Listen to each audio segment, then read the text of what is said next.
ഒന്നാം പിറന്നാൾ ദിനത്തിൽ നോവ തിരിച്ചെത്തി. കരുതലിന്റെ കരങ്ങളായവരെ കാണാൻ.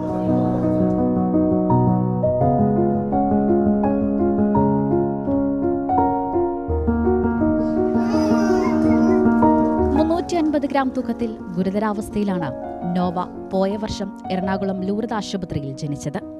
23 ആഴ്ച മാത്രം പ്രായമുള്ള കുഞ്ഞിന്റെ ജനനം ഡോക്ടർമാർക്കും മാതാപിതാക്കൾക്കും വെല്ലുവിളി നിറഞ്ഞതായിരുന്നു. അമ്മയുടെയും കുഞ്ഞിന്റെയും ചികിത്സയ്ക്ക് വഴിയൊരുക്കിയത് ലൂർദ് ആശുപത്രിയിലെ അത്യാധുനിക സംവിധാനങ്ങളും വിദഗ്ധ സേവനങ്ങളുമാണ്. വയബിലിറ്റി പീരീഡിന് മുമ്പ് ജനിച്ചതും അമ്മയ്ക്ക് ജനിച്ച സമയത്ത് ഇൻഫെക്ഷൻ ഉണ്ടായതും കുഞ്ഞിൻ്റെ വെയിറ്റ് ഇത്രയും കുറവായിരുന്നുമാണ് ഞങ്ങൾ നേരിട്ട ഏറ്റവും വെല്ലുവിളി. അപ്പം എല്ലാ അവയവങ്ങളുടെയും വളർച്ച കുറവായിരിക്കും. Brain, heart, lungs, liver, kidney എല്ലാവരുടെയും കുറവായിരിക്കും. അപ്പോൾ അതിന് അമ്മയുടെ ഗർഭപാത്രത്തിൽ ഈ കുഞ്ഞ് എങ്ങനെ ജീവിച്ചിരുന്നെങ്കിൽ ആ കുഞ്ഞ് എങ്ങനെ വളരുമായിരുന്നു, അതുപോലത്തെ ഒരു കെയറിംഗ് ആണ് ഞങ്ങൾ NICUവിൽ നമുക്ക് കൊടുക്കേണ്ടിയിരുന്നത്. അത് കൊടുക്കാൻ സാധിച്ചുകൊണ്ടാണ് ഞങ്ങൾക്ക് വൈകല്യങ്ങളൊന്നും കൂടാതെ ഈ കുട്ടീനെ ഞങ്ങൾക്ക് ഡിസ്ചാർജ് ചെയ്യാനും ഇപ്പോൾ 1 വയസ്സിൽ ദൈവം സഹായിച്ച് വൈകല്യങ്ങളൊന്നും കൂടാതെ നമുക്ക് ഈ കുഞ്ഞിനെ കിട്ടുവാനും സാധിച്ചു. 8 മന്ത്സിൻ്റെതായ എല്ലാ ഡെവലപ്മെൻറ്റും അതിലുണ്ട്. കമന്ന് കിടക്കും, നമ്മൾ നോക്കും, ചിരിക്കും, കളിക്കും, അതുപോലെ തന്നെ കട്ടിലിൽ കിടന്നുള്ള അവൻ്റെതായ എല്ലാ ആക്ടിവിറ്റീസും.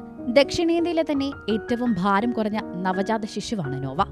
വൈദ്യശാസ്ത്രത്തിന്റെ അത്ഭുതം മാത്രമല്ല, കരുതലിന്റെ ഉത്തമ ഉദാഹരണം കൂടിയാണ് നോവയുടെ ജനനം.